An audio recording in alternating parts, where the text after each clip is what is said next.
Salve, salve, galerinha! Tudo tranquilo com vocês aí? Tudo certo? Vamos a mais uma aulinha então? Então vamos, tá? Hoje a gente vai estudar um cara que é um baita de um poeta, gente. Esse cara aqui, João Cabral de Melo Neto, tá? É um dos grandes poetas brasileiros aí. E ele já pertence a uma outra fase da literatura brasileira, tá? Você tem que estar ligado com isso, que aí essa fase aí é a terceira fase do modernismo brasileiro. A primeira fase é a fase da Semana de Arte Moderna, a segunda fase é a fase da geração de 30 e a terceira fase é classificada como a fase da geração de 45. Então, tem umas coordenadas históricas diferentes aí para vocês se ligarem, né? Essas coordenadas históricas aí da Guerra Fria, redemocratização, a ideia do golpe militar e tal, né? Ela é marcada por diversas novas tendências na literatura que trabalham de uma forma bem diferenciada daquela que a gente estava habituado no segundo tempo, ali na geração de 30. Tá? Por quê, professor? Porque começa a haver uma experiência formal com a palavra, eles começam a experimentar muita coisa. Tem livro ali, por exemplo, que acabou criando uma linguagem totalmente diferente, e essa linguagem totalmente diferente demonstra, ela comprova a forma como os autores dessa geração eles subverteram o código linguístico, eles inventaram muita coisa nova, tá?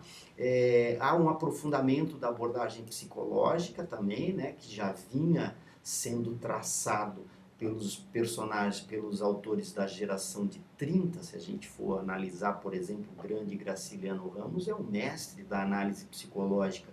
Só que agora o que acontece? Agora, diante das inovações do Freud, né, da psicanálise e tal, começa a se explorar também aquilo que é inconsciente no ser humano. Então, por isso a gente fala que existe um aprofundamento. Também se ampliam, gente, o regionalismo, tá? E o nacionalismo em direção ao universalismo. O que significa isso, professor? Bom, isso aí significa dizer que os personagens agora eles vão procurar, os poetas agora, os escritores, romancistas, né? Eles vão procurar elaborar uma obra de arte que seja uma obra de arte que fale da realidade brasileira regional, mas que também consiga abordar aspectos que são aspectos universais, tá? O primeiro nome que a gente chama a atenção de vocês é esse cara aqui, o João Cabral de Melo Neto. O trabalho da linguagem dele é muito importante, porque ele é muito econômico, por isso eu coloquei uns poemas para a gente dar uma boa estudada. A ideia dele é a ideia de recusa do sentimentalismo, fazer uma poesia que seja uma poesia construída, né, palavra a palavra, mais ou menos como o trabalho de um arquiteto.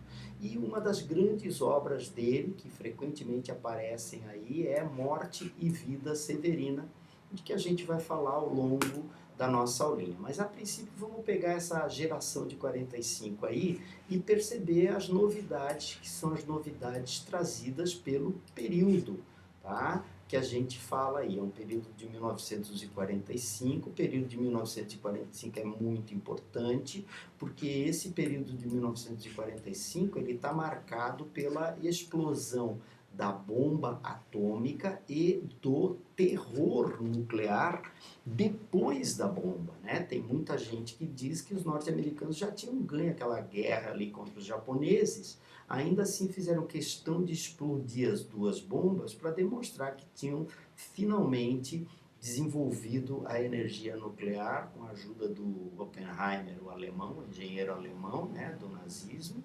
e tinham conseguido se posicionar como na linha de frente da primeira pátria, a primeira nação a dominar essa tecnologia armamentista, e isso vai produzir o que a gente chama de Guerra Fria, que é um período de muita tensão entre os dois blocos. De um lado, o bloco capitalista, né, o bloco capitalista norte-americano, que é esse bloco aí que sai absolutamente reforçado depois da Segunda Guerra Mundial, e de outro lado o bloco liderado pela Rússia, que era o bloco da União Soviética, marcado pelo comunismo. Então, de um lado capitalismo, de outro lado comunismo.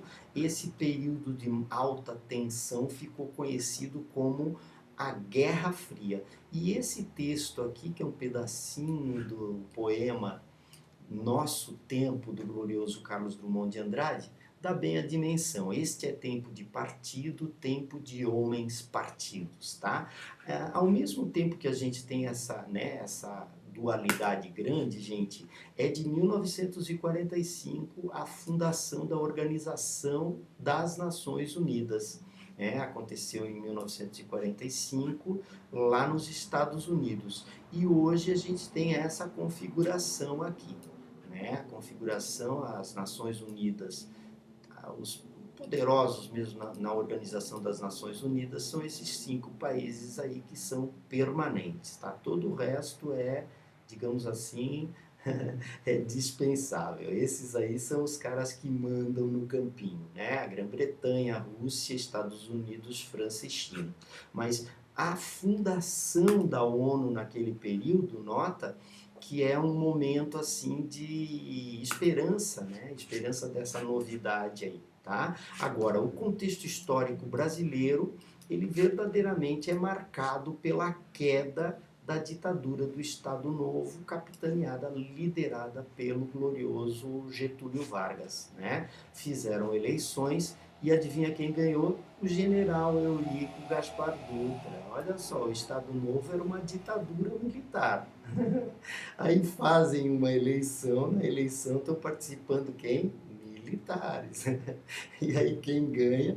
Ganha o militar. Tá? Então em 45, o general Eurico Gaspar Dutra, ele assume o poder, tá, para superar a ditadura militar do Estado Novo. Brasil, Zil, para matar, né? Vamos dar uma olhadinha aí, então, nas características gerais aí. Eu fiz um pouquinho diferente de como está a nossa aula aí, tá? Mas aí a ideia básica é, muito frequentemente vai acontecer um texto literário falando sobre a própria literatura. Tá? Que literatura é essa? Tá? Que literatura que se faz na década de 45 é uma literatura que vai ser muito comentada, se fala propriamente da literatura. Aqui a gente tem um exemplo de poema que fala sobre, que trata sobre fazer poema, sobre escrever. Notou ali, ó? Catar feijão se limita com escrever. Catar feijão é parecido com escrever. Catar feijão é igual a escrever. Joga-se os grãos na água do alguidar e as palavras na folha de papel. E depois joga-se fora o que boiar. Nota que desde aqui já tem a ideia de um texto que seja um texto econômico. Escrever poesia é selecionar as palavras certas. Então essa característica é uma característica de vital importância para a geração de 45. Na esteira disso, vai acontecer talvez assim um movimento de maior problematização da linguagem, né? A ideia de que como a linguagem está repleta de novidades, de neologismos, como a linguagem frequentemente é enriquecida através das linguagens regionais, como a gíria acaba tratando disso. É muito importante a gente perceber que diversos autores comentam sobre isso nas suas obras. A Hora da Estrela é uma obra da Clarice Lispector, na qual ela cria um narrador que é um personagem narrador e também um personagem escritor. É o sujeito diante do dilema de escrever uma obra. Então esse Rodrigo SM aí, ele é narrador, personagem e também é um escritor tentando escrever a história da Macabeia. Será mesmo que escrever ultrapassa a palavra, mas que ao escrever que o nome real seja dado às coisas. Cada coisa é uma palavra, e quando não se a tem, inventa-se-á. Esse vosso Deus que nos mandou inventar. Por que escrevo? antes de tudo porque captei o espírito da língua e assim, às vezes, a forma é que faz o conteúdo. Esse aqui é um exemplo também de metaliteratura. Por quê, pessoal? Porque ele está comentando sobre formas de escrever as suas obras. E aí a gente tem aquela função metalinguística da linguagem que vocês aprendem aí, não sei se em português, não sei se em redação, mas a ideia da função da linguagem preponderante é falar sobre a própria linguagem. A geração de 45, então ela é marcada por esse aspecto aí, tá? A introspecção. O que é essa introspecção? Vocês se lembram que eu falei para vocês da análise psicológica? Pois é, agora os personagens ficam longos momentos das obras em monólogos interiores. O que é um monólogo interior? Eles ficam conversando consigo mesmo, eles não estão interagindo com outra personagem. E por que o escritor faz isso? Faz isso para demonstrar o que está se passando no consciente psicológico dessa pessoa, mas também no inconsciente dessa pessoa, porque essa é a grande ideia do monólogo interior. Tá? E aí é importante a gente perceber que também uma outra vertente dessa poesia, principalmente seguida por esse poeta aqui, Ferreira Goulart, ele vai falar sobre a ideia da crítica social. Tá? A crítica social aparece aí, é uma crítica social às vezes bem direta e às vezes meio diluída, mas a ideia de caráter de denúncia herdado da geração de 30 também permanece.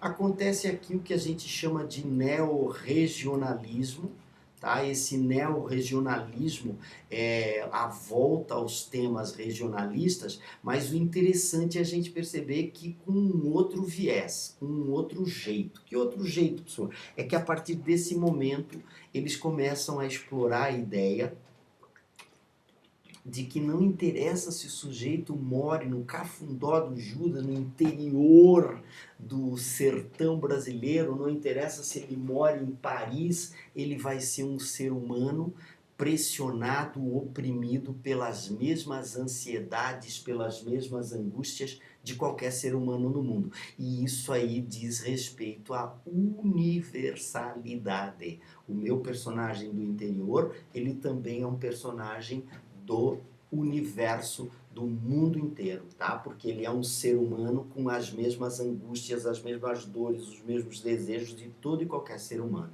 E essa passagem aqui é uma passagem que, ao mesmo tempo que mostra esse caráter universal, mostra a ideia da exploração da linguagem. Ó. Olha só o que é essa linguagem aqui do Guimarães Rosa. É uma linguagem que foi inventada por ele. E foi inventada por ele para escrever o seu grande livro, algumas obras, mas o grande livro dele é Grande Sertão Veredas. Epa, nomo Padre, Filho, Espírito Santo, amém. Avança, cambada de filho da mãe, que chegou minha vez. E a casa matraqueou que nem panela de assar pipoca, escurecida a fumaça dos tiros, com os cabras saltando e miando de maracajás. E o Augusto gritando qual demônio preso e pulando como 10 demônios soltos. Ô gostosura de fim do mundo, tá? Ali é ô gostosura de fim de mundo. Na verdade, essa linguagem inventada por ele apresenta um personagem que é um personagem do sertão brasileiro, mas que se mostra um personagem universal, porque todo e qualquer ser humano passa por essas situações e muito frequentemente essas situações é que vão ser determinantes dessa humanidade, quer seja aqui, quer seja em Paris. Neoparnasianismo. O parnasianismo era um movimento preocupado muito com a forma. Então, essa geração, ela é uma geração que vai ser marcada pelo formalismo, pelo rigor formal também. Poetas como o João Cabral de Melo Neto, eles fazem questão de escrever os seus versos de acordo com regras bem caracterizadas. Então aqui nesse poema a gente vê isso. tá? É mineral o papel onde escrever o verso que é possível não fazer, são minerais as flores e as plantas, as frutas, os bichos, quando em estado de palavra. É mineral a linha do horizonte, nossos nomes, essas coisas, fitas de palavra. É mineral, por fim, qualquer livro, que é mineral a palavra escrita, a fria natureza da palavra escrita. Tá? Então, um poema escrito em um papel, ele na verdade se emancipa do seu autor e ele torna-se um objeto sem um dono, tá? Então a ideia desse texto aí é ressaltar esse caráter aí. Por último, mas não menos importante, aparece aí uma vertente que é a vertente do realismo mágico, na qual os escritores eles fogem do realismo, tá? Eles mesclam aspectos que são aspectos fantásticos. Um exemplo de romance é esse romance Incidente em Antares, no qual os mortos, eles que não foram sepultados por causa de uma greve, eles invadem a cidade de volta. É a ideia da invasão zumbi, galera, já escrita pelo Érico Veríssimo em 1940, tá? Não, 1940 não, posteriormente, mas já é uma invasão zumbi, tá? Então vamos dar uma olhadinha aí na obra do glorioso João Cabral de Melo Neto. Olha só um poema, o ovo revela o acabamento. Nota que se ele está chamando atenção para o acabamento, ele está chamando atenção para aquele rigor formal que a gente está falando ali, ó. Tá? O ovo revela o acabamento, a toda mão que o acaricia, daquelas coisas torneadas num trabalho de toda a vida. Aqui eu queria chamar a atenção de vocês para o fato de que existe uma rima, que a gente diz que é uma rima toante, entre acaricia e vida. Por que é rima, professor? Porque rima, na verdade, só as vogais, tá? E que se encontra também noutras, que entretanto mão não fabrica, nos corais, nos seixos rolados e em tantas coisas esculpidas. Olha aí a rima de novo se repetindo, perceberam? É essa preocupação formal aí que a gente tem que conseguir associar à obra do glorioso João Cabral de Melo Neto. Aqui em cima vocês estão vendo, a clarividência, que é um quadro do Magritte, no qual ele está pintando o ovo ali, vocês estão vendo? Ó. Por que eu coloquei essa obra aqui? Porque eu queria chamar a atenção do fato de que na obra do glorioso João Cabral de Melo Neto, a gente frequentemente encontra traços que são traços surrealistas do movimento do surrealismo. E esses traços surrealistas, eles acabam se repetindo diversas vezes. Olha só esse poema aqui, que é um poema muito famoso, porque é esse poema, de certa forma, que acaba dando o epíteto, o apelido ao João Cabral de Melo Neto de poeta engenheiro. A luz, o sol, o ar livre envolvem o sonho do engenheiro. O engenheiro sonha coisas claras, superfícies, tênis, um copo d'água. Notem a objetividade com que ele exemplifica o trabalho do engenheiro. O lápis, o quadro, o papel, o desenho, o projeto, o número. Nota, gente, que a maior parte é uma sequência de objetos bem concretos, ó. E isso caracteriza a poesia do João Cabral de Melo Neto. Esse aspecto de ser uma poesia muito objetiva, planejada, lembra das rimas da poesia anterior, e isso vai fazer dele um antirromântico, Ele não explora o sentimentalismo. Nunca, professor, não, às vezes ele explora, mas frequentemente essa expressãozinha aqui, antilirismo, por causa dessa poesia seca, por causa dessa poesia econômica, por causa dessa poesia que usa muito substantivo. A gente viu ali, o engenheiro sonha coisa, superfície, o tênis, o copo d'água, tudo substantivo, tá? É uma poesia marcada por esse caráter de poesia substantiva. Ao longo disso também é importante a gente perceber a métrica, né? Nota que aqui, gente, ó, os poemas, os versos, eles têm um tamanho regular, assim, né? Não é sempre o mesmo número de sílabas poéticas, mas dá uma olhadinha nesse poema aqui, como a gente percebe essa preocupação com o fato de um verso não ser muito maior do que o outro, tá? Então isso caracteriza essa preocupação, que é uma preocupação formal. Aqui a gente tem uma questãozinha, né? Ita, explique a alternativa que não se refere ao poema. Produz o sentido de objetividade e racionalidade, correto. Apresenta uma certa precisão geométrica, correto, ó, né? Todas as estrofes têm 4 versos. Apresenta princípios prosaicos típicos da poesia do início do século XX, tá? Apresenta forma equilibrada com uso, não apresenta descrições intimistas. Então essa daqui está certa, essa daqui está... Apresenta princípios prosaicos. O que é esse princípio prosaico aqui, ó? Do cotidiano, ó, né? Fala do cotidiano, tá? Essa poesia aqui está falando do dia a dia, está falando, tá, da fala do cotidiano, está falando desse tipo de coisa? Não. Então é essa daqui, a poesia apresenta a poesia típica do início do século XX, aquela que é incorreta, tá? É muito importante a gente perceber que muito frequentemente as características do João Cabral é que servem para a gente conseguir compreender a poesia ou compreender a questão, responder a questão a contento. Tecendo amanhã um galo sozinho não tece amanhã, ele precisará sempre de outros galos, de um que apanhe esse grito que ele lance, ó, que ele lançou. Aqui tem o verbo lançou, pessoal, ó. Só que o que ele faz? Ele não usa o verbo. Ele não usa o verbo, ele usa uma figura de linguagem que a gente chama de elipse. E se ele corta esse verbo, significa dizer que ele está usando aquela linguagem que era a linguagem econômica que caracterizava a poesia do glorioso João Cabral de Melo Neto nesse sentido, tá? E aqui eu queria chamar a atenção de vocês, porque a chave desse poema aqui, que é um poema metalinguístico, também fala de literatura, tá aqui nessa palavrinha. Tecido, gente, também tem o significado de texto, ou seja, esse texto do João Cabral de Melo Neto, ele retoma a ideia da temática metalinguística que fala sobre a escrita.